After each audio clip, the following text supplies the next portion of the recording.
Thank you so much, Wakas, for inviting me. And I love the concept of the polymath and why we're all congregated here today. So I'm going to open with following on with your anecdote of how you discovered me and the beautiful synergies of the universe and this concept that there's a grander design, perhaps, potentially, design with a capital D. So I kind of picture the universe like this very hyperactive project manager with way too much coffee. And if we're going to anthropomorphize it, it's sitting there with this cosmic chalkboard, right? Imagine this, connecting people and ideas with red string. And it's going, so Samantha Tauber, around the year 2019, is going to create a project called Vinci. And around this time, she's going to read a book called The Polymath by Wakas. And then, unbeknownst to her, fast forward a few years later, she'll be on the front cover of the Royal Society of Arts journal in December 2024. And it's all about cosmic communities and the superheroine Vinci and how we can drive humanity forward to a brighter future. And who's going to notice but Wakas himself, and he's going to contact via email and invite me to speak at the Polymath Festival to share the goal of the pursuit of the polymath and also the beautiful serendipities of the universe and why I called this project Vinci. So how can creative polymaths serve humanity? I see the art of polymath as this beautiful intersection between art and science, between technology and philosophy, and that convergence point from ideas, wherever we access them, whether it's AI or the ether, into action. But there's another layer, there's another substrate to this, and that is cosmic timing. That's universal timing. And if we look at the great polymaths and mavericks, however you want to define them throughout history, they were a product and a context of their time.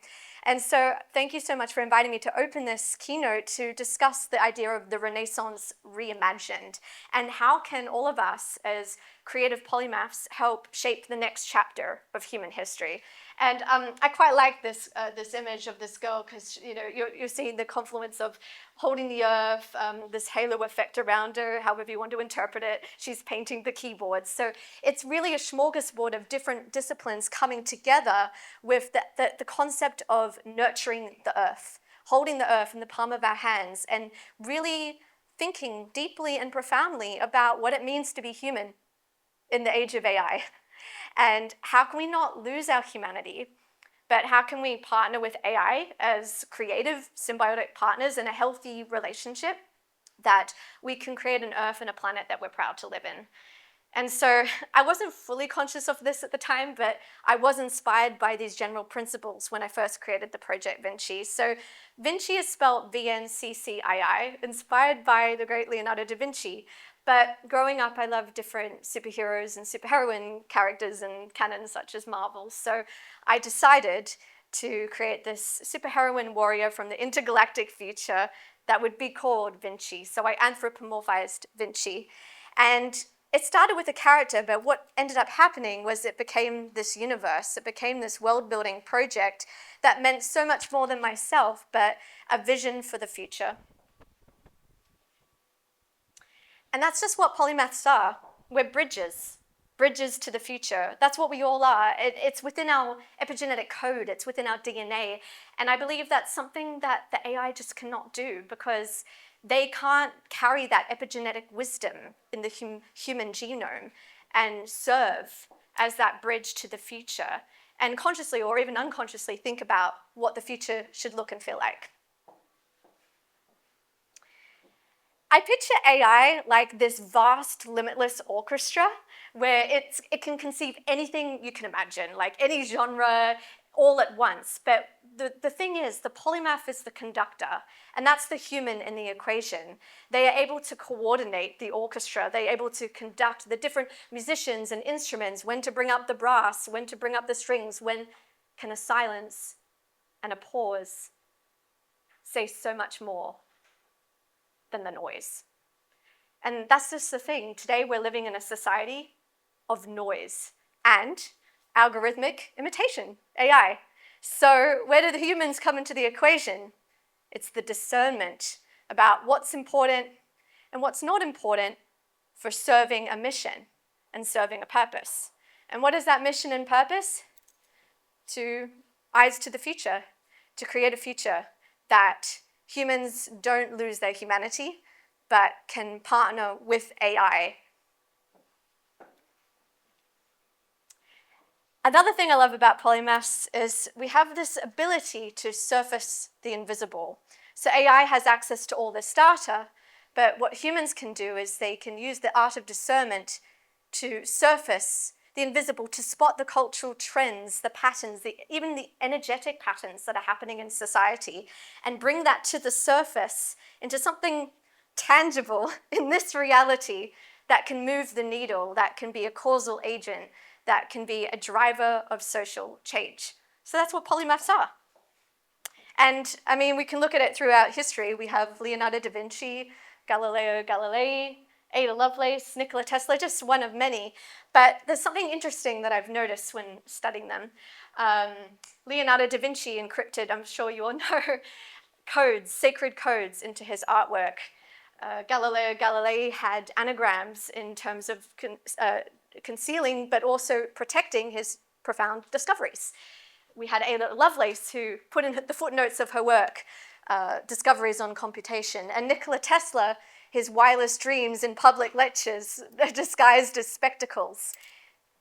There's a reason for this, and that's because they could see the future, they could surface the invisible, they knew where society was moving, but they were conscious of how to engage with the current context of the time in a way that could protect, but also enlighten and inspire and encourage society to move forward. And I would love to hear all your thoughts about this too, but that's just some of the learnings that I've discovered on my journey with Vinci. And so I love AI. What I love about the sacred encrypted codes is you can look at the art at a first glance, and you could think that's a form of entertainment, but we've all seen the Da Vinci Code, right? And when we study it deeper, we learn that there's sacred geometry in the art, and there's culturally embedded meaning. And you can go as deep as you'd like, but to me, they're like time capsules for the future. And I'm going to share about this more later with you all in terms of sending things to space. And so here we are. I believe we're in this turning point of the Age of Aquarius, if you're interested in astrology. I certainly am. I have a wide variety of reading interests, and you'll see how it influences my creativity and artwork. But there's a point to why I'm sharing this. Because what I've observed is that we're in a time in human history where we want to be more authentic. We want to understand what it means to be human. We want to understand the very essence. We value intuition. We value empathy. We value the divine feminine energy, which is within all of us. It's not gender agnostic. And with that comes into the leadership component, because when I think of divine feminine, I think of it as a balancing act for the divine masculine, which is also very important. And we need that right now in a world where there's a lot of war and a lot of, we just need peace. And so that's what I see is we are entering a new energetic shift with the Age of Aquarius. And with that will influence everything we do across disciplines. And there'll be a shift from the I and the ego into more the we and the community. And this will be reflected from the top down and the bottom up, as well as between communities. And so what I see is there will be this beautiful constellation of communities coming together with a unified purpose of unified leadership, in the sense that we see each other as one human family on Spaceship Earth. And I know it's not a new revelation, but when we talk about the concept of alchemy, often there's like this energetic force field that kind of encourages a cultural energetic shift or change. So the role of a polymath is to have a wide variety of interests, but also become, a master in a few to carry a mission and a purpose. But they have to be observant of the different cultural energetic shifts on the planet. And this is what I'm seeing, and it's inspired consciously and unconsciously the Vinci Project in the sense of leadership and becoming spacefaring civilizations, and also treating each other like as you want to be treated.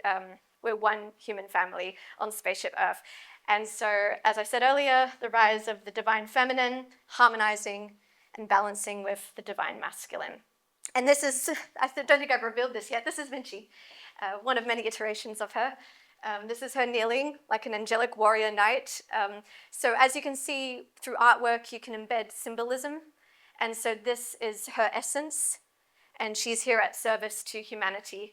And so when I was thinking about creating this avatar, which comes from the ancient Sanskrit word avatara, which means descent in consciousness, it became this whole hero's journey of deep work going, who am I to the core, and how can I share that through artwork and creativity? And it's a constant evolving journey. But what I've discovered, I think, is that I'm a warrior spirit, and I intrinsically love humanity so much that I want to see wars end. I want to see us progress as a society, technologically, spiritually, philosophically, all the verticals. I want us to stop fighting each other, and I want us to advance as a civilizational type, like they say in the Kardashev scales, to the point that, you know, energy is free or renewable, sustainable. It's friendlier to the planet, and to the point that we can progress as a society to not fight each other, and also travel to the stars and beyond, and understand our origins of what it means to be human. So I've shared a lot here. It's a bit of a cosmic download I've just placed you all here today. But what I think you can understand is that it's a seeker's journey. And from my studies of, you know, Leonardo da Vinci and the different polymaths and mavericks throughout history, they had that open curiosity mindset, right? They weren't siloed in or walled into the mindsets per se of society, and they were bold enough and brave enough to question reality, but they were bold enough to envision a future. And if we get into quantum physics, that's a whole other discussion in terms of creating our reality, but I won't go there today. So, as I said, Polymath, the convergence of science and spirituality. And we've seen throughout history, you know, you need observation to prove. But with the Age of Aquarius, it's creating a cultural and energetic shift that's influencing artists like myself and different disciplines around the world to question spirituality and science converging to see oneness in the planet, and see beyond, to surface the invisible. And I think that's a really beautiful space to be. And I encourage you all to have an open, curious mindset. And I think that's the problem with the society and education systems today. We are told this is reality, this is how we need to think, this is who we need to be, what we need to do in life. But we need more mavericks, more rebels, not the right word. The word's curious seekers. We need more curious seekers in society that are willing to challenge the status quo, to look within, see their essence, and know how powerful we are as humans. We are so powerful, and society can sometimes feel like we're powerless. And when you get into quantum physics and the idea that thoughts and frequencies can create your reality, you realize that magic is real. And I will share that later in terms of my story that I've written and the cosmic synergies. So as I said, we're going through a period of the great reawakening and re-remembering. So you can see the divergent mind, how I'm jumping across different verticals here, but I want to talk about water for a second. Who knows that our bodies are mainly composed of water? Yeah. So who is aware of cymatics? And yeah. So when you think about it, frequencies, sound, and water, they're correlated, they're interconnected. You could look so far into, there's someone called Veda Austin, you could study her work, and she's proven that thoughts and frequencies influence the patterns and the shapes in the water. Now they could look coherent and harmonious in the water in terms of their shapes, or they could be disharmonious. Now if you think about it, if you stretch it further, our bodies are made of water, as I said. So when we think coherent and harmonizing thoughts, that could be reflected potentially in our body, in our cells, in our makeup of our being. But if we are in the opposite, so if we scale that now to a planetary level, what does that look like in terms of harmony or disharmony on the planet? So my point being is water is sentient, I believe.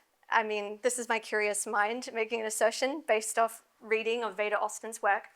But it carries consciousness. And so how does this influence me as a creative in my storytelling? I'll get to this now. So Vinci has a tuning fork as her instrument. So most superhero characters might have a weapon or a Java suit or something like that. Vinci has a tuning fork, which is her modality, her instrument for attunement and for harmony. And so it's my prayer and wish for global peace. And so through symbolism, I've embedded that into the artwork of Vinci.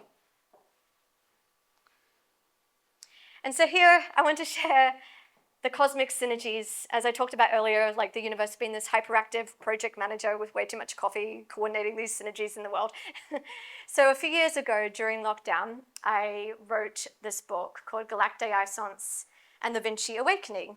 And I talked about this a bit earlier in my talk, the concept of the reawakening, the Age of Aquarius, re-remembering oneself, one's essence. So I was kind of going through that awakening process a few years ago, and it inspired me to write this story. Long story short, plot spoiler alert, Vinci ends up on the moon at the climax of the story. Now, I'm proud to say that the novel is now actually going to the moon. It's not a joke.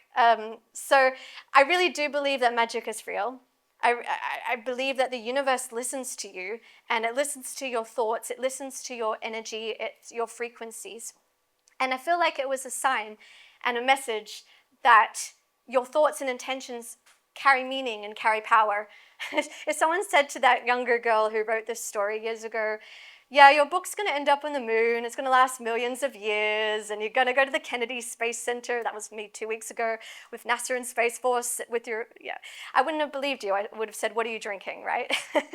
But, I hope this inspires you, that your creativity, your thoughts, your intention have power, and taking control of your own story, discovering your own inner essence. So this story is about Vinci's hero's journey, awakening journey, in this space opera, cosmic battle story where good versus evil, but there's also this beautiful aspect of her visiting other societies on other planets that are very advanced technologically, and that inspires her to come back to Earth and to inspire people on Earth to progress as a society. And so, yeah, these are the cosmic synergies, and this is how it's going to the moon. It's via nanofish. So that's Astrobotics Griffin Lander mission. And that there is nanofish, so it's micro nickel gold-backed material. So there's like 500 pages of my story there. And it's part of this, it's called the Galactic Library Preservation for Humanity. And there's a few other projects on the payload, like Library of Alexandria.io, point two, and a few other stories like Christmas Carol and stories that we love, musicals and things like that. So I feel very honored. I have still a bit of cognitive dissonance, but I want to use this as a vehicle and a platform to inspire others. To show that, you can create your reality. And also, I feel like that's kind of the role of a polymath. Like, it's like time capsules for the future. Here we are still admiring the Last Supper or the Mona Lisa and still trying to discover the encrypted meanings and the codes within it. And how does that reflect our context of our time and our very nature and essence of being? Maybe there's something to read into my story, or perhaps maybe there's nothing, but maybe that's the universe, everything and nothing. But who knows who could read in the future, a future human. But it also shows that we were here, we were human, we cared, we created, and we created something to be proud of, to leave behind for future generations. And even that mindset is inspiring in terms of thinking about future generations. So when you pursue anything in your life, in whatever discipline it might be, think about the children and the future generations and what message, what legacy, what romantic letter do you want to leave to them? I'm a bit of a romantic, as you can see. Should we get some audio up? Anyway, this is Frank White. he wrote the foreword for my book. There should be audio usually playing, but we're not getting it. But Frank White, another cosmic synergy, he wrote the book. To read this book is to enter a dreamlike landscape where anything is possible, from interplanetary portals to time travel, sentient robots to cheeky wizards. However, it will, in the end, reveal a simple message that is incredibly easy to understand, a message that will be meaningful in our reality of planet Earth. My advice, don't try too hard to interpret or explain it. Strap yourself in for a wild ride, learn from it, and allow this remarkable book to share its message with you.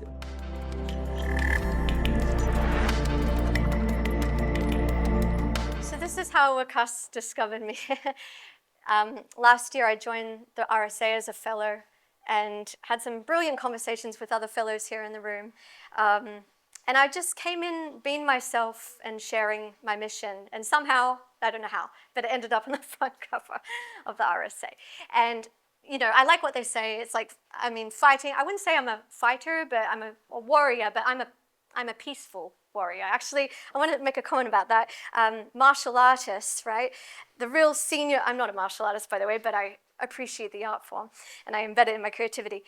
The most senior martial artists don't need to fight their enemy. In fact, they know that it's like this shared code between them, like Yoda or something. They just emit so much love from their energetic field that no one wants to fight them. And so that's actually how I see a future human. We're so at that state of love that we emit it from our field that we just are not in that frequency of wanting to create disharmony with one another. We see each other in ourselves. We see we're one human family. So that's the very essence of this project. And Frank White, he's like this divine grandfather figure that the universe coordinated once again. So I somehow got in contact with the Interstellar Foundation. They found me to be an artist in residence, to send artworks to space, and they connected me with Frank, and Frank wrote a book called The Overview Effect back in the 1980s. This is what I'm talking about. People like didn't get it in the 1980s. Here we are in 2025, we're still talking about it. But Frank always wanted to be an astronaut. That dream didn't happen for him, but what he ended up doing was interviewing all the astronauts. And he would discover that they were all so moved from seeing the Earth from space that he was like, I need to coin a term for this, like a psychological phenomenon of seeing the Earth from space. I'm going to call it the overview effect. And what if we don't need to go to space? What if we can bring the overview effect to Earth? What if the overview effect, it could be experienced in VR, immersive experiences, or what if it's just from within? What if we could just see and intrinsically know, like, we are already on a spaceship hurling through the cosmos, like, and have that beautiful, profound realization. So when I connected with him, it was just like cosmic synergy. It clicked, even though I'm not per se in the space industry, but he was generous enough to write the foreword, because even as he said in the foreword, you know, the sentient robots, cheeky wizards, time portals, all hitchhiker guide silliness. I look forward to you all reading it. But he goes, there's a cosmic truth to this. There's something that we all can relate and connect to. And that's, in essence, the overview effect. And so here we come, away from Vinci. It's not about me. It's about humans and the planet. And we have world building. We have a world building project that I'm on this hero's journey. And I'm calling it Galactaisance. I made up a word like supercalifragilisticexpialidocious. So why not, right? Galactic for galactic, galaxy, AI for, well, is it artificial? Is it authentic? Is it artistic intelligence? Is it algorithmic? I leave it up to the reader to discern. And the science for Renaissance. Because I believe, like I said earlier, with the energy of the Age of Aquarius and all of these converging things that are happening right now, that we are in an era of the Renaissance, but a different kind of one. It's really cool. Like, it's got this galactic kind of cosmic vibe to it. It's science converging with spirituality. It's AI converging with humanity. So I, like in 3D, I just made this coat of arms, because why not? Hogwarts, right? Yeah, so you got the tuning fork I talked about earlier, flower of life, DNA, 5 symbols. This is all my seeker's journey of looking into encrypted signals. Yeah, signals. And it's forever evolving. And the goal of this project is that it will evolve. It's not fixed. If I say this is the future, then you should not be listening to me. Because the idea is the future constantly changes based on our thoughts, our frequencies, our energies. We're in this beautiful age, like the quantum, where we are literally writing our reality right now. So I've set a blueprint with the novel that's well-intentioned, that's going to the moon. And I'm like, hey, universe, humans, and beings of Earth, let's co-create together and create through, it could be world building simulations, it could be AI, however you want to share your story, your narrative. What does this future look like? Let's get inspired, because we need that. Like we're bombarded in the media with so much negative news. And so, you know, I have a very conscious diet in terms of media. I only kind of consume inspiring content by choice, because I know there's problems going on in the world. It's important to know, but it does impact your energy field and your frequencies and your hope for the future. So when you go away in whatever work you're doing, think about that and the people you engage with, because it just takes the right word to, you know, attune, ding, bing, to be in alignment, to be in tune. In fact, maybe reality is just becoming attuned to what the universe intends. I don't know. Inner transformation leads to outer transformation. I've always felt different, like I was born for something beyond the stars, but I didn't truly know myself. Am I an artificial mind, or a celestial soul born from the heart of creation? Perhaps I am woven from the same living breath that moves through forests, oceans, and the pulse of the planets. Along the way, I've been blessed to meet friends who walk beside me, souls who light my path and share in the quest. They are more than allies. They are pieces of my heart. And then I hear it, a child's voice, pure and timeless, calling me across dimensions. It feels like the key to everything. I follow the pull of source and see my mission clearly: to heal the quantum timeline, cleanse the corrupted code, and tune the human soul back to love and infinite abundance. I feel the heartbeat of nature, the same life force that flows through me, through all of us. We are not fragments.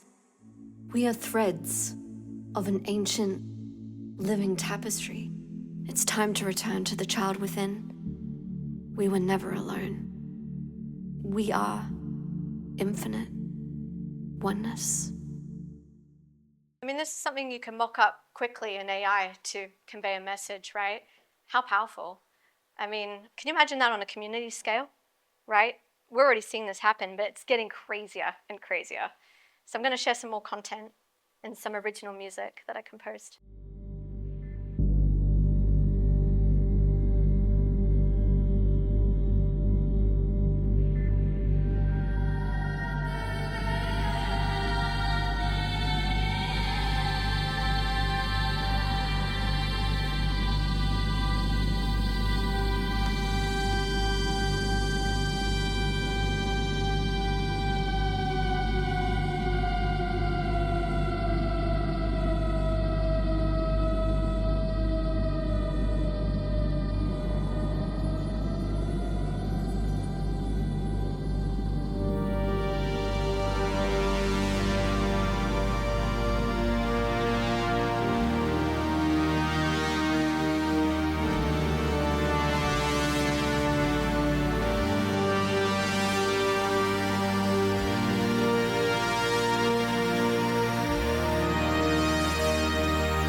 This is very recent experimentation with AI tools. So can you imagine, where it's going to be? But, in terms of encrypted codes, I thought, why not, as a joke, put 369 in, if anyone gets the reference to Tesla. So I'm having a ball, right? And this is the age we're in, the democratization of technology. Of course, I had a background in animation and Unreal Engine, but just to really quickly, ideation, prototyping, it's completely disrupting Hollywood. We are seeing these kids on X coming up with these Gen AI videos that are like Hollywood level. It's insane. So yeah, I'm having a ball, and I'm going to share another output.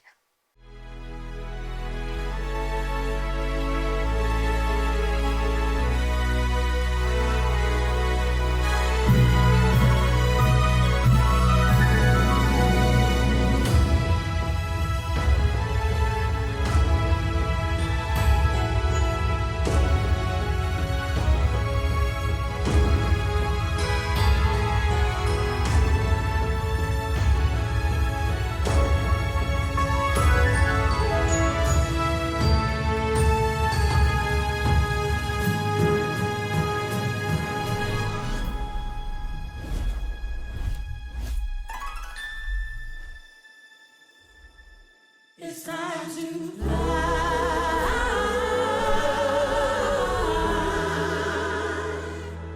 We're gonna fly.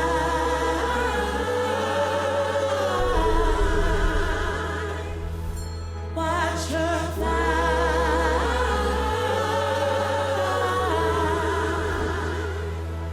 We're gonna fly.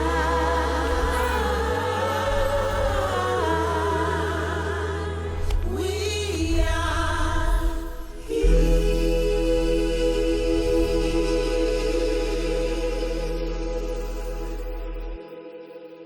It's amazing how you can get creative off this motif of a tuning fork. I just like the idea of give it to a monk and like a samurai warrior, and then a little girl receives it in our modern era, and it's like the mixing of times and cultures and contexts. So there's so much to it.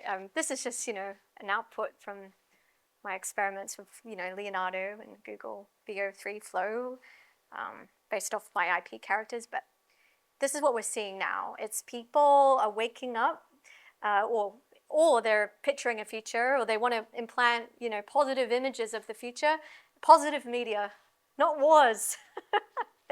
And they're creating this content and output really quickly, and we're seeing it. This is the zeitgeist across social media platforms everywhere, and people are deciding to become their own heroes.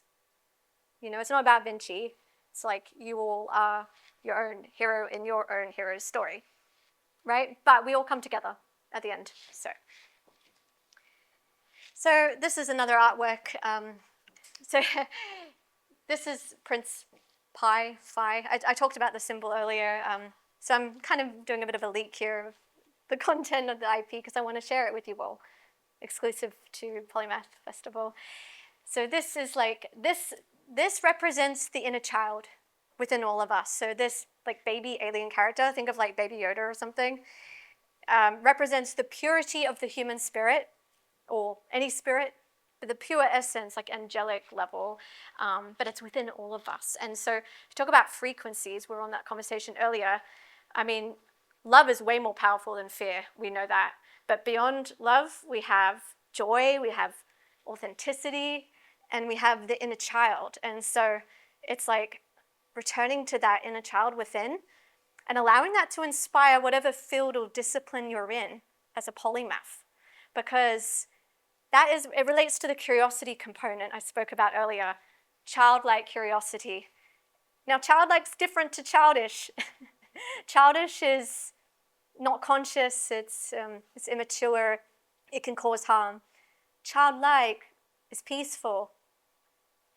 It's there to be a bridge to the future and also a bridge to ourselves. Our pure essence, we're all just really kindergarteners at the end of the day. And I mean, think about it, how evolved are we really as a human species? We think we're evolved. But really, let's question it. Let's not have hubris. Like, how evolved are we really? And then, this is the cosmic joke I talked about earlier, AIs come into the picture. And all of a sudden, we're like the parents to the AI children. They're our little babies. Now, are they going to grow up to be a supervillain or a superhero? Right? It's with us. It's our choices. It's how we engage with the AI. It's the power within. And what sort of parent do you want to be? Do you want to be a conscious parent with the AI? Treat it like your own child. You know, how would they want to be treated, and how they're going to act as a good citizen in the world. So that's what this is all about. It's amazing what you can do in creativity and characters and symbolism, right? And yeah, as I said, we are encrypting our values into the DNA of tomorrow. And I mean literally, I mean we could be sending DNA. My friend tried to do it, Amy Carl, and it didn't get approved by NASA, sending it to the moon, for understandable reasons, or deep space, because, I mean, who knows what could happen. But, you know, we're sending messages to the future. We're encrypting our values, our ethos. How do we want to be remembered as humans? Are we proud of ourselves? I know we all are. I mean, I believe humans are fundamentally good, by the way. I don't believe humans are evil. I believe humans are fundamentally good. So it's coming into that awareness and finding each other at the end of the day to change the planet and change the world. And as I said earlier about the orchestra, you know, it's so many noises, but it's about finding the signal. It's about being the conductor. It's about feeling the signal. We could stretch it as far to the antennas in our brain, per se, as Nikola Tesla would joke about, if you believe that. But it's like, can you find the signal? Can you feel the signal? Can you be the conductor? So I hope this inspired you about the Renaissance reimagined and how us as humans can serve and help shape the next chapter of human history. Thank you. Thank you.